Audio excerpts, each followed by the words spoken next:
First of all, you're thinking, whoa, Aiden hooked up with the cowboys from the Carol Fest.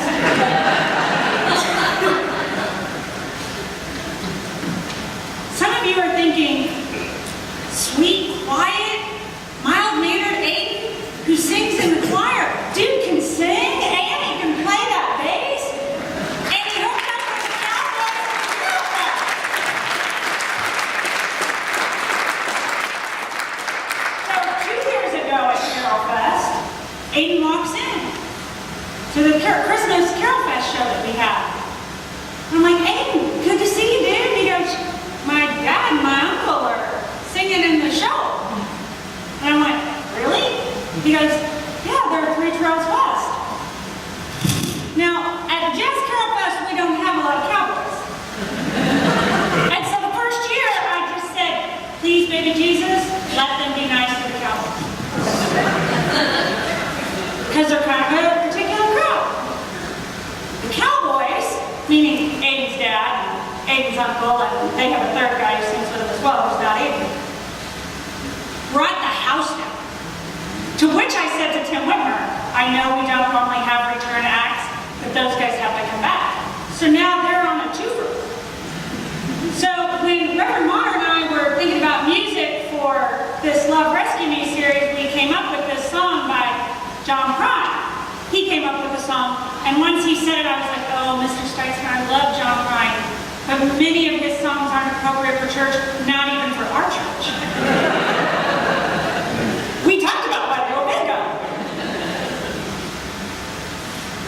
And so the minute we said Boundless Love, I'm like, Aiden and Cowboys could sing that song. And God love them. Just like all of our musicians in this place, they're so willing to do all the crazy nonsense idea that Modern and I come up with. And so if you don't know John Prine, I commend him to you. Not all of it is church music though. But were you listening to the words of that song? I mean, it's like one of the best gospel songs that nobody sings in church but ought to. I'll post the lyrics to our social media, both mine and to churches later. But I woke up this morning to a garbage truck. It looks like this old horseshoe has done run out of luck. And if I came home, this is like the theme song for the prodigal son. If I came home, would you let me in? Fry me up some pork chops and forgive my sin. Beef turkey was nice, bone in about this big pork chop, right? And during this season of Lent, we're talking about Love Rescue Me. This song of boundless love just seems to fit. This season of Lent, when it sometimes feels like verse 2. When we've been thrown around a bit in God's big old washing machine.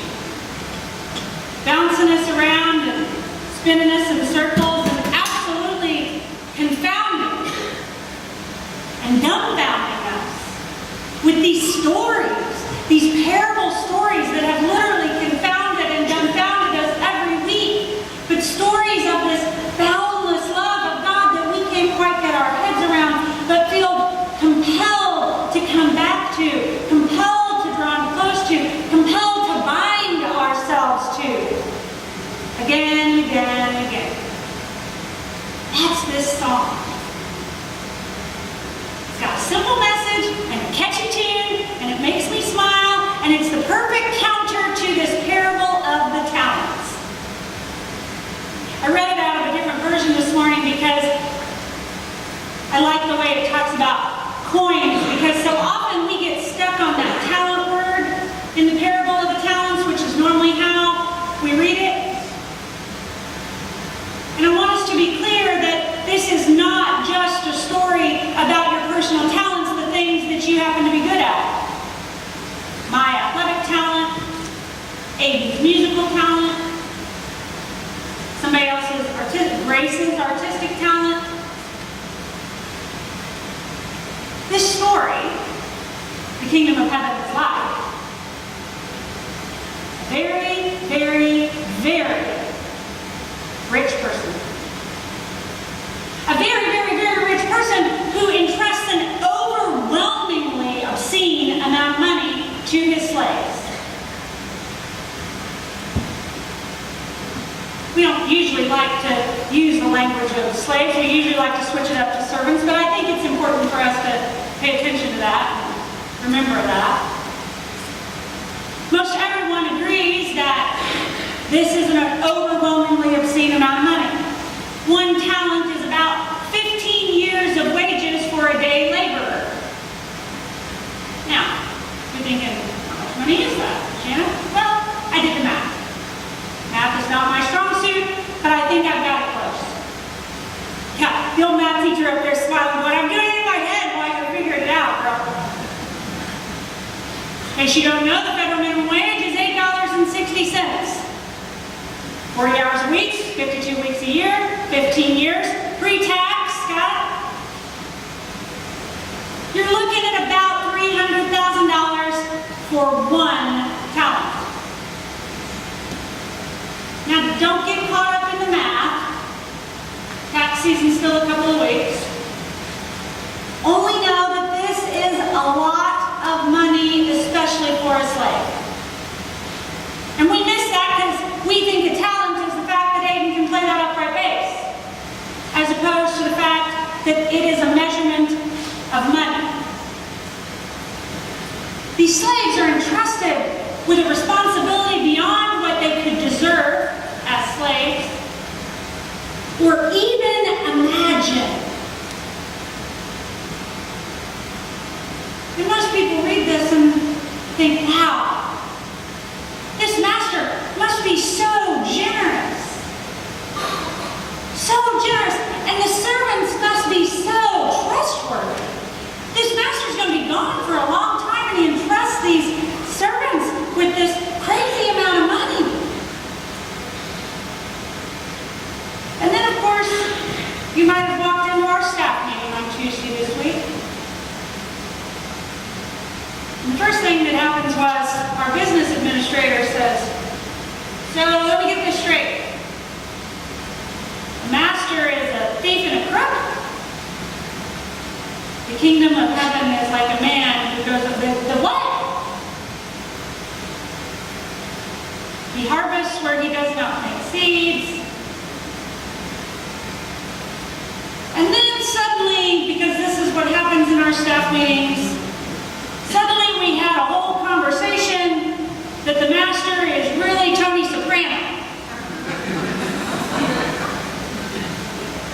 Running some scam operation.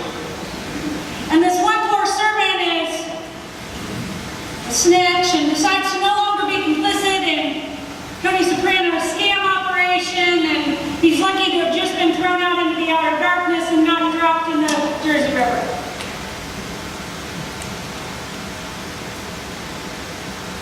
The kingdom of heaven is like what? I've been thinking that this story is a little bit like how we approach the image of God. Some folks see God as this vengeful judge, always quick to find fault, ready to punish. A God who requires people to live in a state of caution and fear and never stepping out too far into their own responsibility or accountability, certainly never taking any risk. Some people view God as an all-loving, all-generous, pork-chop-making God. The good ones, the thick ones with a bone in. A God always ready to find us and surround us in this boundless, confounding love. A love represented by a pork-chop dinner. I'm stuck on the pork chop. Because if there's pork chop, there must be pie, right? There was lemon meringue on Wednesday night. Real meringue and everything. This God empowers people. This lemon meringue God empowers people to live in abundance and growth and joy. I'm always aware of people's perceptions is people's realities. perception is their reality. And if they perceive their boss to be generous and trustworthy, they'll live out their responsibilities in such a way. If they perceive their boss to be a tyrant and a bully, they'll respond in a different way. Example, we had our 5th Sunday in November. We had the choir and special music, and we went a little long. Some people loved it. Other people, too long, too much. Perception is reality. No choir. Perception is our reality. What's it say about these 3 slaves and master? The other thing you should know about this story is that this is actually a Holy Week story. All of the stories from last week, this week, next week, and chapter 25 are all Holy Week stories. Jesus' Palm Sunday parade was actually in chapter 21. So when we get to Palm Sunday here in a few weeks, we actually have to jump backward. So this is a Holy Week story.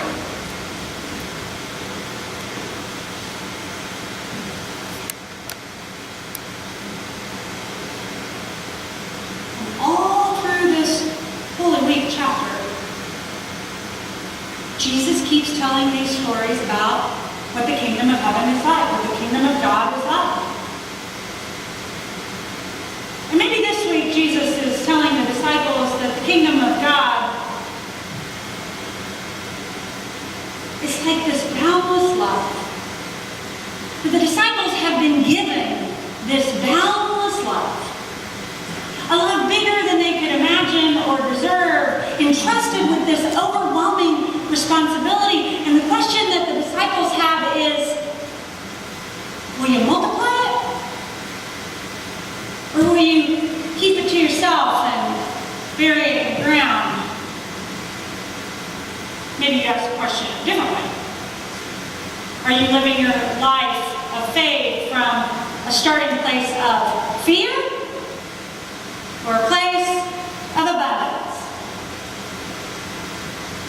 We all read basically the same Gospels. And some places come from a place of fear, and some places come from a place of abundance. In the same story. From the same Jesus. If you were to try to identify with one of the characters in these parables, which one of these servants might you identify with? Are you the trustworthy servant, innovative and risk-taking, ready to try new things in order to increase your own growth to your relationship to God?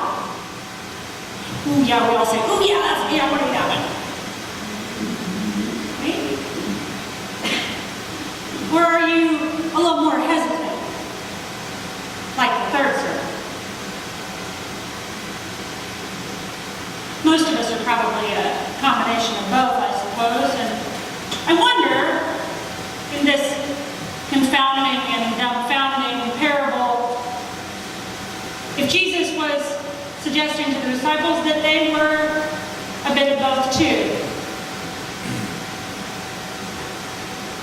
And I wonder if he was trying to prepare them for the crossroads that they would come to when they would have to lean into one or the other more during their Holy Week time. The Holy Week stories mostly come in chapter 26, so it's coming quickly. And so as we continue in these stories towards the struggle of Holy Week and eventually into Easter, as we continue to sit with these difficult stories, I wonder how we're going to allow these stories to transform us into being different on Easter. I wonder if Jesus isn't warning the disciples. It's coming. You're going to have to choose a path. one of staying closer to God, assured of that boundless love and abundance, or path of fear and scarcity. I wonder if that's what he's trying to prepare them for in using these difficult stories week after week, verse after verse. Preparing them for what's going to happen when they get all spun out of their Lenten washing machine. Because the disciples, you remember, couldn't possibly have known what we post-Easter people know. That the tree is not dead at the end of the Friday story. Even as the Jesus tree of wisdom and knowledge keeps losing all of its leaves. No, Kevin didn't forget to sweep. But it does keep losing its leaves as we draw closer to that fateful Friday. Jesus perhaps is preparing them that they must draw near and bind their hearts ever closer to God's abundant love. Because Jesus seems to be saying, if you think these stories are hard and confusing, hold my beer.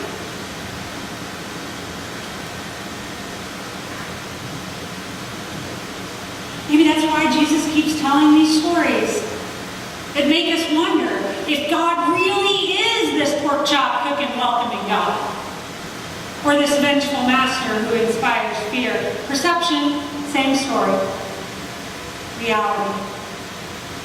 Are you paying attention? Asked Jesus. There's always two ways. One of abundance and one of fear. The way of love and the way of not love. But the disciples couldn't know that yet. They couldn't know that, well, once we get to Easter, all of this is going to make sense. Maybe. The kingdom of heaven is like a man leaving on a trip. The story is about the servants. It's right there, like every good topic sentence. The kingdom of heaven is like a man leaving on a trip.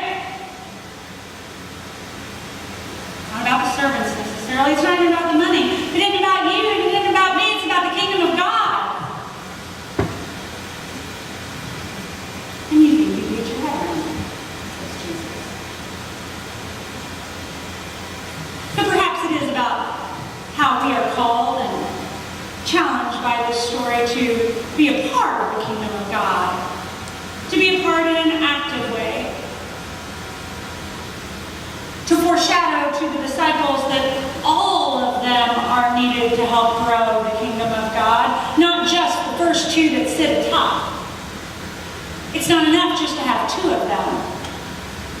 All of them are required. All three of them are required to grow the kingdom.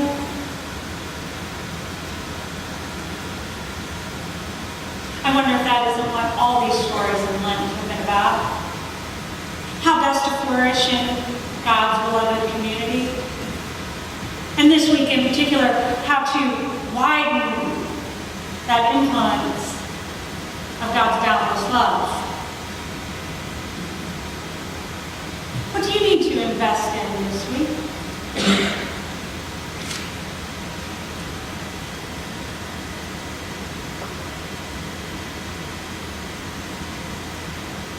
Where do you need to pay attention to the kingdom of God right in front of your face?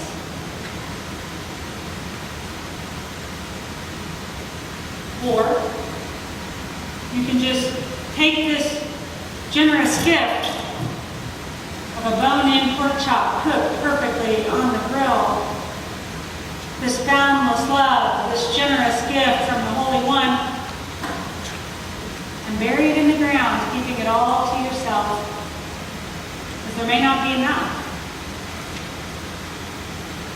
Well, of course, burying it isn't always bad, is it?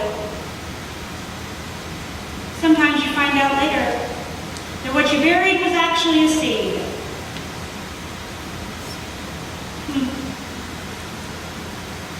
Perception is reality. Kingdom of God looks like a man